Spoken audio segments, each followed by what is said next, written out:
Yes, Your Excellency, this is going to be just like a follow-up question. And there's somebody who asked, if you are the president in that time, we understand you are not the president. And we know exactly what transpired, what happens, our children getting killed. But if you were the president in that time, would you have done things different? Definitely, I would have done things differently. In fact, the decision by William Ruto to kill our children and try to justify it is what caused a very big disagreement between me and him. If I was president, I would have done things differently. I would have listened to these children and the issues they were raising, because they are our children, and they were not just speaking from nowhere. There were serious issues in Kenya about the finance bill of 2024. And when your children correct you, you don't kill them. You listen. That's what we do. I'm a father of 2 young boys, and anytime they have had an issue with the decisions that I've made, I take it upon myself to listen to them and reason with them and try to persuade them, and they try to persuade me, and somehow we agree. But I would never beat them up, threaten them, or harm them. So if I was president, I would not have ordered the killing of children for raising issues concerning the people of Kenya. I would have taken time to give them an opportunity to listen to them and reason with them, and we come up with an agreement on the way forward. All right, thank you. Next question. Your Excellency, do you believe in restorative justice? And by asking this, what I'm trying to say is, we are very hopeful that your coalition will take the government in 2027. If this happens, are you going to compensate the families of the Kenyans who are killed by the current government? Thank you very much. In the United Opposition, we have a committee on restorative justice led by former Speaker and former Attorney General, the Honorable Justin Bidan Muturi, because I believe in restorative justice. The young children who died and their parents deserve justice, and they are entitled to justice. In fact, if I'm elected as President of the Republic of Kenya in 2027, my first action in office will be to set up a judicial commission of inquiry to inquire on the killings that took place on June 25th and the subsequent killings that have taken place since then, the issues of abductions, so that all those people who are responsible for the killings are brought to justice.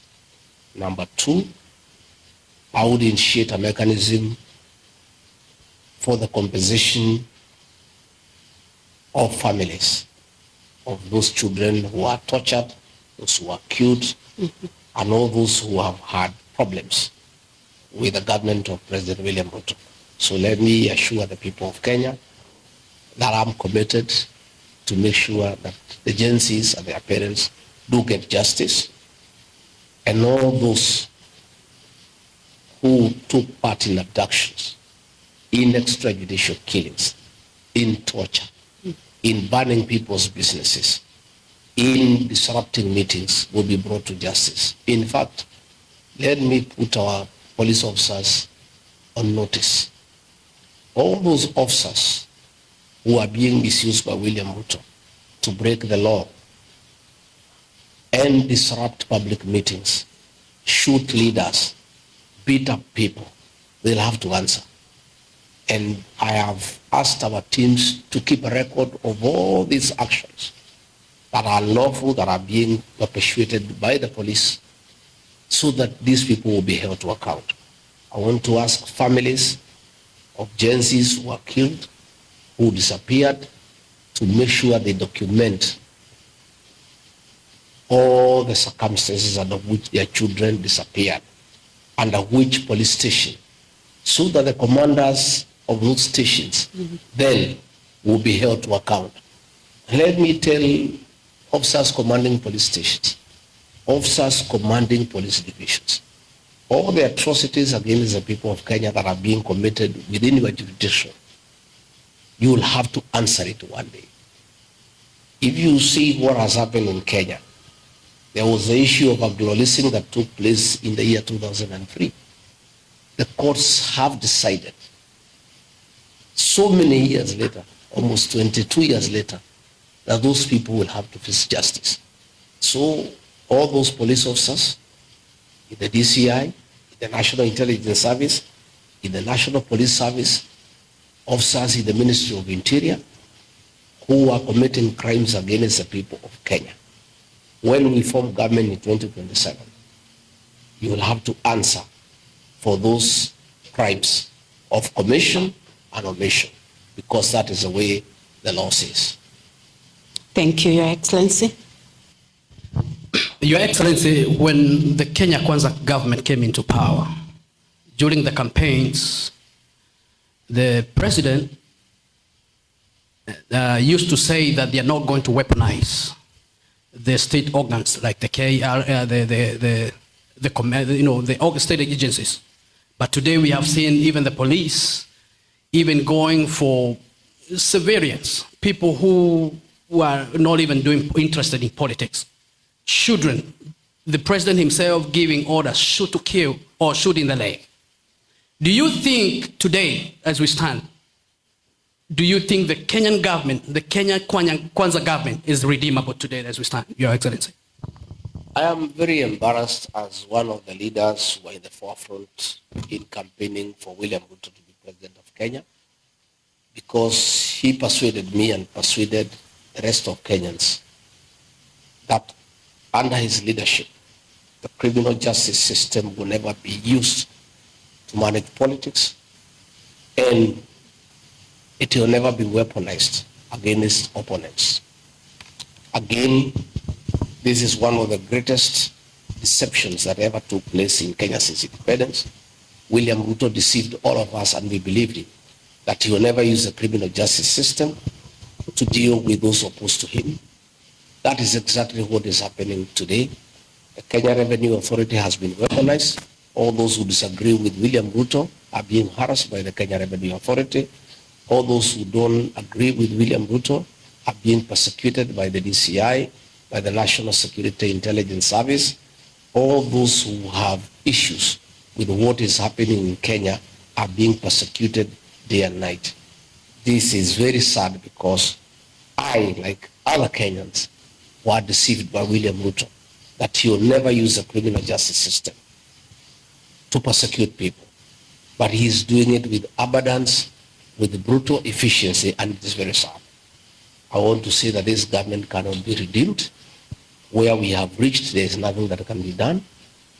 William Ruto was a great mistake for the people of Kenya. It's a mistake all of us have to live with. But as they say, making a mistake is not very bad. What is bad is to repeat that same mistake. The people of Kenya have to deal with this matter. And that is why one term has become a national movement. It is a clarion call in every public sitting, anywhere 2-3 people are meeting, even young children. Everybody is just saying one term, because this government cannot be redeemed. And I'm very excited that yesterday in the Senate, the chairman of the Foreign Relations Committee tabled a motion for the American legislative arm to review the status of Kenya as a non-NATO ally because of violation of human rights, because of abductions, extrajudicial killings, using police against civilians, and again working with terrorist organizations in Sudan, in Somalia. And I want to appeal to the people of Kenya living here and working here in the United States to take time to lobby their senators and their congressmen, so that they can know exactly what is happening in Kenya, so that when this particular motion comes up for discussion, there is support from the senators here in the United States, because Kenyans here are quite informed as to what is going on back home, and they can get evidence from home on the issues of extrajudicial killings. In fact, it is very sad that President William Ruto have the audacity to publicly issue orders for people to be shot. His Minister for Interior gave a shoot to kill order, which is happening every day. These are some of the things that must find their way on the floor of the Senate here in the United States, so that the American government can be well apprised of what is going on back at home. And we are hoping and we are appealing to the American government, and specifically President Donald Trump, that as he chooses an ambassador for Kenya, because the position is vacant, to consider to give us an ambassador to Kenya of the same caliber and thinking and orientation as Smith Hempston, who came in to help the people of Kenya when they face similar circumstances of violation of human rights and the erosion of democracy. We'll be very happy if we could get an ambassador at the caliber of Smith Hempston to come to Kenya and help us to restore our democracy and to restore the respect of human rights in our country. Thank you. Follow-up question will be, so you don't think, Your Excellency, the empowerment programs that are going on right now in almost every village, we've seen, in the media, they are going in every village, they're, saying empowerment. We don't know exactly what it is. You don't think that is going to redeem this government or in Those are not empowerment programs. That is daylight bribery of voters using stolen public funds. These are funds that were meant for education, free primary education and free secondary education. This money, William Ruto has diverted management for education through the National Intelligence Service, ostensibly to deal with regional security. This money is withdrawn in cash every Friday and given to Kindiki to go around the country bribing voters and cheating them. That is empowerment. William Ruto promised real empowerment when he became president. If he wants to do real empowerment, he needs to bring a bill in Parliament where these programs are well explained and included in the budget, so that there is an organized way of doing empowerment. Today, how do you explain where is the Deputy President getting this money from? His salary is known. He has been in office for 10 months. He has not earned more than 10 million shillings. In the last several months, he has spent over 300 million shillings. This money is not in the budget. Where is this money coming from? These are proceeds of corruption. And these are funds that are being used to corrupt the morals of our people and try to bribe voters ahead of the 2027 general election. So it's all deceit, it's all a conman game, and it has nothing to do with empowerment. It is simply bribery and a scheme to deceive the Kenyan voter, to try to persuade them to have William Ruto elected as president. Thank you. Now, Your Excellency, this interview is really not an interview without talking about you being labeled as a tribalist. And as you may know, probably you are aware that most of us who defend you on social media, we are also labeled tribalist. I personally campaigned for President Ruto for 4 years, non-stop. Obviously, I was against President Uhuru. Nobody labeled me tribalist until Rigathi Gachagua was impeached. We have seen you hold rallies in Mombasa, Bungoma, Kakamega, Kajiado, Nairobi, and other parts of the country with great acceptance from Kenyan masses. Why the government, and indeed its handlers, calling you a tribalist? Why do you think they call you a tribalist? And we have seen you in many other regions that do not belong to the people. Thank you, Jerry. That is a narrative by William Ruto to try to demonize me before the people of Kenya and to suppress truth. William Ruto has nothing against me. And the only remaining strategy is to label me a tribalist, to try to demean me before the people of Kenya. Fortunately, it's only William Ruto, his sycophants, and bloggers paid by government who call me a tribalist. I'm the darling of the Kenyan people. As you have rightly said, when I was in Ukambani, everybody, thousands of people from that area wanted to hear from me. When I arrived in Mombasa, in Kilifi, in Malindi, everybody wanted to listen to me. When I went to Masai Land, in Kajiado, in Narok, the Maa people want to listen to Rigiji. When I went to Western Kenya, I was a star guest in Bungoma, in Busia, in Kakamega, in Vihiga. The people of Kenya believe in me and the truth that I speak every day. It's only William Ruto, because there's nothing else he can say against me. As you have rightly put it, nobody believes in me, because when I campaigned for him, he never called me a tribalist. When the people of the mountain Kenya supported him to a man, he never said they are tribal. He has only decided we are tribal because we have rejected his leadership, and we have said we are not going to support him. As long as we were supporting him, we were good people, and we were very nice people and nationalists. But the minute we decided that he cheated us, he betrayed us, he misused us, he was the wrong choice for us and for the country, he has decided that we are tribal people. But I am never dissuaded from what I believe in. I never lose focus. I'm never distracted. I ignore those things with the content that they deserve. I am very keen to talk to the people of Kenya. I stand for the people of Kenya. When I fought for the Gen Zs, I fought for all the Gen Zs for the people of Kenya. When I oppose overtaxation, I do it for the people of Kenya. And the people of Kenya have understood who Rigiji is. And William Ruto, with his narrative, will go nowhere. When I go back, I will be having a 3-day incursion of the Gusii region in Kisii and Nyamira. Again, I will be going to Migori in Kuria. Again, I will be going to Bomet. I will be going to Eldoret. I'll go to each and every part of the country, because I'm a Kenyan leader, and I'm a leader who is respected by the people of Kenya for what I believe in and for upholding truth, because the people of Kenya want a truthful leader. And that is why William Ruto is scared.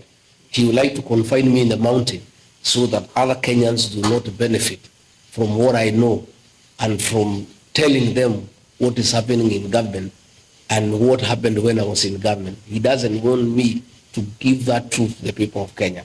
That is why he tries to bog me down and try to intimidate me by saying I'm tribal. I'm not intimidated. I am strong. I am focused. I'm a man on a mission. I'm moving on. I'll move to each and every part of the country.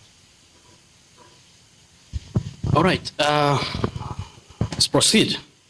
Your Excellency, somebody else asked, the country, our country, Kenya, has a lot of hope in the united opposition. Are you really going to hold together? And this is somebody asking, they are just concerned because they have seen the government by everybody. So they ask, are you going to hold together for the next 2 years, or the government is going to buy some of you off? I am persuaded that the leaders I work with are strong and are committed to a united opposition so that we have one candidate to face William Ruto in the next general election. I have personally committed before the people of Kenya that if I'm not chosen to be the flag bearer, I will be more than willing to support whoever is agreed on.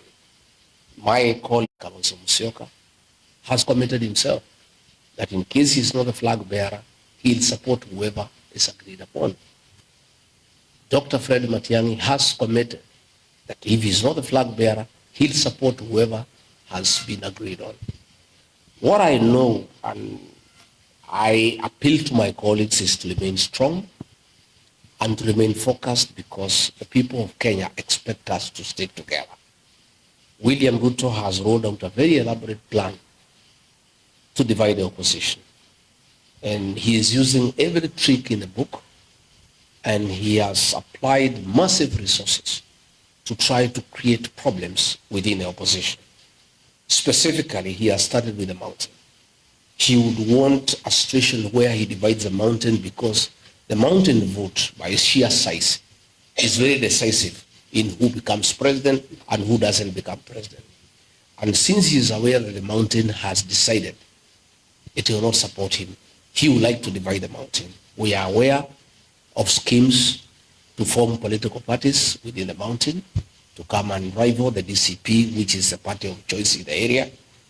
We are aware that he is trying to introduce a third force by, funding leaders who appear like they are opposed to him, but you start wondering where they are getting money all of a sudden to start dishing around in the country. These are things that are going on, but luckily for us, the people of Kenya are very intelligent and they see these things from far. People are very enlightened and they can see through William Ruto. And I want to assure leaders who are being used by William Ruto to divide the opposition, to divide the mountain. William Ruto will destroy you the way he has destroyed the leaders who hang around him. People can see through you. People can read your lips. People can listen to the language that you are speaking. If, for example, you hear a leader from the mountain saying that Rigathi is tribal, they don't like tribalism, that is the language of William Ruto. You don't need to have rocket science to know who is sponsoring that person, because that is the language of William Ruto of saying the people of the mountain as tribal. So if you hear a leader from the mountain all of a sudden talking about tribalism, oh, we don't want tribalism, that is the language of William Ruto. You can tell, and then you can see those leaders are having some bit of money, and they did not have money before. That tells you clearly what is happening. So I want to tell those leaders, the people are very intelligent. And I want to remind our leaders of the situation in the year 2002. The people of Kenya had decided that they did not want anything to do with Daniel Arap Moi and his project. And people had made that decision as a people, and the leaders were following them. The Honorable Musalia Mudavadi was in the group that had rejected the project of President Daniel Arap Moi. Somewhere along the way, Moi convinced him to abandon the people and join him. He dismissed Professor George Saitoti as vice president and appointed Musalia as vice president. And Musalia was earmarked to be the vice president for Uhuru Kenyatta. The people of Sabatia, the people of Vihiga, the people of Western Kenya refused to follow Musalia Mudavadi. He went alone. He lost his seat as a member of parliament for Sabatia. Let me caution my colleagues and all those of us who want William Ruto to be one term. The mood in the country today as we speak, any of my colleagues will abandon the one-term movement at the behest of President William Ruto for the purposes of financial gain or promises or positions, that he'll go alone and he'll not go with the people. And he or she will be isolated. That is what I know. But I'm happy talking to my colleagues this morning, because all of us are concerned about the machinations of William Ruto. All of them are steadfast and they have committed, they will stick to the course and they will not let the people of Kenya down. Thank you so much, Your Excellency, for your time and answering our questions, and even finding time to come and be with us here in the Midwest. But before you go, we want to ask you the last one. Why one term? If you answer that one, we're going to call it a day. Thank you. Thank you very much. Why one term? Because nothing can work in Kenya when William Ruto is in office. For us to bring to an end abductions and killings of young people, William Ruto must exit from office. For us to restore our education system so that our children can go to school, they can access free primary and secondary education, our university students can have loans, William Ruto must exit from office. For the economy to get back on form, for us to restore our economy, William Ruto must be one term. What we are saying is, before we can get our country back, before we can restore the dignity of the payslip, William Ruto must exit from State House. And that is why the Kenyan people in unison have agreed this one time. To an extent that today, the president and his deputy cannot hold an organic meeting. All their meetings must be at our tent, where people have been vetted and paid, so that they can avoid people singing one tap. You saw what happened during the opening match of the Chan football tournament. The president and the governor of Nairobi had to purchase all the tickets, and the tickets were given to officers from the Kenya prisons, NYS personnel, and supporters of Governor Sakaja and MCAs aligned to him, so that they don't have an organic group in Kasarani, so that they don't sing one term. In the process, they were not able to distribute all the tickets, despite organizers having said that all the tickets have been sold out. Most of the seats were empty because, against the FIFA rules, all the tickets were purchased in bulk so that they give them to their supporters, so that they avoid the situation of people coming to say one term. But I don't know what they'll do, because on the day of the voting, they would have to pay everybody in Kenya. And even if they pay them, they will still have to come and vote for Ruto to be one term. So it's a prerequisite for us to restore Kenya, for us to restore our country, for us to restore our economy, for us to restore the dignity of the payslip, for us to have our children safe from killings, for us to have Kenyans doing business in a good environment. William Ruto must be one term. That is the movement we are spearheading, and I can tell you it's unstoppable, and it's going on. And probably they were thinking it's Rigathi who is behind it. I've been out of Kenya for the last 5 weeks. The one-term movement is even stronger than it was when I was in Kenya. So it's one term. Your Excellency, we want to thank you so much for your time. Thank you. And again, thank you for visiting us here in Midwest. Thank you. Thank you. I look forward. Asante sana. Thank you very much.